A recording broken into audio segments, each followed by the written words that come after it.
Nagi, pagaliau C klasės Mersas V205 kėbulas. Labai seniai nebuvo pas mus apsilankius tokia mašina, bet jų aišku padarėm nemažai. Tai pagal komplektaciją klientas neturėjo absoliučiai salono apšvietimo.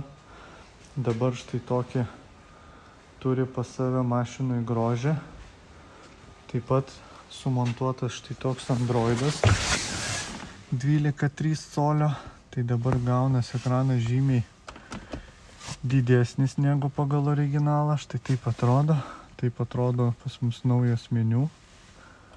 Va, toliau eina pas mus centriniai paneliai krentantys šešėlis apšvietimas. Štai taip tas dalykas atrodo iš arti.